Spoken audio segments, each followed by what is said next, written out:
Do'stlar, barchaga salom. Ushbu videoda biz sizga texnik qo'llanmani ko'rsatib beramiz va Invoke nima ekanligi haqida gaplashamiz. Albatta obuna bo'ling, like bosing va zavqlaning. Invoke yangi hafta ochiq boshligi degan ma'noni anglatadi. Aslida, bu juma kuni sham yopilgan kun va yakshanba kuni sham ochilgan kun o'rtasidagi tanaffus. Bizning holatimizda bu yerda ochiladigan pastga yo'naltirilgan sham. Shunga ko'ra, yopilish va ochilish orasidagi masofa chaqiruvning ozi bo'ladi. Uning o'rtasini 0.5 darajani ham belgilashni unutmang. FIBA yordamida biz boshliqning yarmini topamiz, uni belgilaymiz va hamma narsani grafikka o'tkazamiz. Endi chaqiruvdan qanday foydalanishimizni ko'rib chiqaylik. Mana bizda bu farq hosil bo'ldi. Narx yakshanba kuni ochildi. Yakshanba kunlari kam odam savdo qiladi, ammo hozir bu unchalik katta muammo emas. Keling, keyin nima bo'lganini ko'rib chiqaylik. Osiyo sessiyasi davomida narx fakturaning yarmiga yetadi. U yerda qo'llab-quvvatlashni topadi va yuqoriga ko'tariladi. Keyin u aniq yuqori chegaraga qaytadi, tik. Men Invoke'ni tomosha qilyapman. Avvalo, indekslar bo'yicha. Uni boshqa vositalarda ham ishlatish mumkin, lekin men shaxsan uni faqat indekslarda ishlataman. Bu SP yoki Nasdaq. Bundan tashqari narx yuqoriroq bo'ladi. Bu yerda nomutanosiblik bor edi, biz unda tayanch topdik. Ya'ni nomutanosiblik juda hurmatga sazovor edi. Agar oldingi darsimni eslasangiz, bu yerda sizga ishora beriladi. Agar ko'rmagan bo'lsangiz, albatta tekshirib ko'ring. Va siz nomutanosiblikning o'zida hurmat nima ekanligini tushunasiz. Bu albatta savdoda yordam beradi. Bu yerda biz qo'llab-quvvatlashni topdik. Muvozanatsizlikda narx yuqoriga ko'tarildi, keyin narx pasayib ketdi va yana bir muddat Invoke'ning pastki chegarasiga hurmat ko'rsatdi. Aytgancha, bu 5 daqiqalik jadval. Va e'tibor bering. Narx qanday o'zgaradi? Bu shuni anglatadiki, algoritm hafta davomida ushbu darajalarga tayanadi. Agar hafta trendi bo'lmasa, narx tom ma'noda shu boshliq atrofida aylanadi va unda ham qo'llab-quvvatlash, ham qarshilik topadi.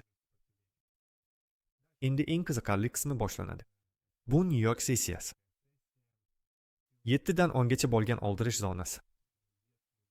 Agar siz bu yerda qisqa metrajli film qidirsangiz, Invoke sizga aynan kerakli maslahatni beradi.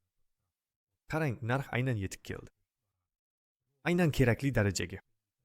Invoke'da 0.15 uni hurmat qildi, chegaradan chiqib ketdi, biroz orqaga qaytdi va yana pastki chegaraga yaqinlashdi. Va bo'ldi. Shundan so'ng narx likvidlikni olib tashlash va sotishni boshladi. Keyin narx London yopilishida to'xtadi va yana shu darajaga qaytdi. Va oxirida nimani ko'ramiz? Yana bir bor 0.15 darajasiga aniq hurmat. Narx chegaradan chiqadi, qarshilik topiladi. Invoke'ning pastki chegarasiga aytgancha e'tibor bering, sham tanalari umuman chegaradan chiqmaydi va darajani buzmaydi. 100dan 5 bu juda kuchli ishora. Algoritm deyarli kartalarni ochib, narx bundan keyin harakat qilishni rejalashtirmayotganini ko'rsatadi. Bu yerda allaqachon bemalol qisqa pozitsiyalarni izlash mumkin edi. Keling, narx bilan keyin nima bo'lganini ko'ramiz. Bunga qadar esa kun ichida savdo qiladiganlar uchun 30 soniyalik grafikni ko'rib chiqamiz. Indekslar uchun aytgancha, bu juda yaxshi time frame. Va hatto bu yerda ham shamlarning tanalari chaqiruvning o'rtasidan nariga chiqmasligini ko'rasiz. Bu 0.15 daraja. Bu shunchaki ajoyib. Algoritm o'z niyatlarini iloji boricha shaffof tarzda ko'rsatadi. Bu yerda narx pastki chegarada qarshilik topadi. Va keyin pasayish boshlanadi. Bu bir necha kun davom etadi. Narx nima uchun aynan shu yerda to'xtaganiga endi ahamiyat bermaymiz. Biz faqat chaqiruvning ishiga qaraymiz. Bu yerda biz hurmatni chegaralardan chiqib ketishni, yana hurmatni keyin yuqoriga ko'tarilishni va keyin qaytishni ko'rdik. Ertasi kuni narx yana chaqiruvga keldi va bu yerda kuchli qarshilik topdi. Algoritm narx bu fakturadan oshmasligini aniq ko'rsatdi, chunki kimdir bu yerda o'z mavqeini egallagan edi. Xarid qilish uchun likvidlik olib tashlangandan so'ng narx pasayib ketdi. Hammasi. Bundan tashqari kirishni mutlaqo har qanday model yordamida topish mumkin edi. Bundan tashqari Invoke'ning o'zi to'liq model sifatida harakat qilishi mumkin. Bu o'rtadan chegaradan kirish. Men buni ko'p marta qilganman va bu juda yaxshi ishlaydi. Asosiysi, siz savdo qiladigan ma'lum bir kontekst mavjud. Agar kimdir darhol kirishdan qo'rqsa, ular tasdiqlashni va o'z darajasiga hurmatni kutishlari mumkin. Keyin qisqaroq vaqt oralig'ida boshliqni tuzilmaning buzilishini toping bo'ldi. Hamma narsa siz odatlangandek va bu borada harakatni xotirjamlik bilan o'z zimmasiga oling. Lavozimni egallash shart emas. Shu kunlarning barchasida bu yerda siz ajoyib bosh terisini olib, xotirjamlik bilan foydangizni qulflashingiz mumkin. Endi men sizga bir misol ko'rsataman. Aminmanki, bu sizga ushbu vositani o'rganish va undan foydalanish uchun yanada ko'proq turtki beradi. Agar siz Invoke faqat bir hafta ishlaydi deb o'ylasangiz, unda bu to'g'ri emas. Agar hafta trendi bo'lmasa, joriy Invoke bir hafta davomida ishga tushiriladi. Lekin avvalgi barcha chaqiruvlar juda uzoq vaqt davomida ishlaydi. Masalan, bu yerda 30 kuni chaqiruvi keltirilgan. Haftaning ochilish marosimi 2-iyul. Iyul oyining boshi. Narx qancha vaqt davomida bunga hurmat ko'rsatayotganiga qarang. Ya'ni shamlar umuman pastki chegaradan tashqariga chiqmaydi. Fitillarga ruxsat beriladi, lekin jasadlarga qat'iy rioya qilinadi. Yarmi daraja. Xo'sh, jadvalga muvofiq davom etamiz.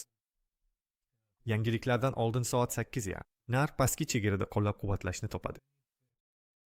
Jasadlar hududni tark etmaydi va biz darhol yuqoriga uchamiz. Lekin bu hammasi emas. Keling, davom etamiz. Allaqachon avgust, 8-avgust. Narx London yopilishgacha qaytdi. Eng kuchli qo'llab-quvvatlashni topadi. Aslida bu kun uchun minimal miqdor. Pastki chegara hurmat qilinadi. 9.5. Yuqori chegara. Va keyin narx boshliqlar bilan to'g'ridan-to'g'ri ko'tariladi. Kirish joylarini istalgan joyda topish mumkin edi. Keyin yana 9.15 ga keladi. Burilish va yana 9.15, yana burilish. Ba'zi joylarda narx chegara tashqarisiga chiqdi, likvidlikni oldi, lekin baribir qaytib keldi. Shortlar, marhamat. Kun ichidagi treyderlar uchun bu ishonchli va nisbatan xavfsiz bitimlarni izlash uchun juda katta imkoniyat. Sizning grafikangizda Invoke albatta bitta bo'lishi shart emas. Ulardan bir nechtasi bo'lishi mumkin va ularning barchasi qayta ishlanadi. Va nihoyat, qarang, narx aniq ko'tarildi. Kunning eng yuqori choqqisini belgilab qo'ydi va aynan chaqiruv tufayli kun bo'yi pasayib ketdi. Barchangizga rahmat. Ko'rgandan so'ng obuna bo'lishni unutmang va yangi videolarda ko'rishguncha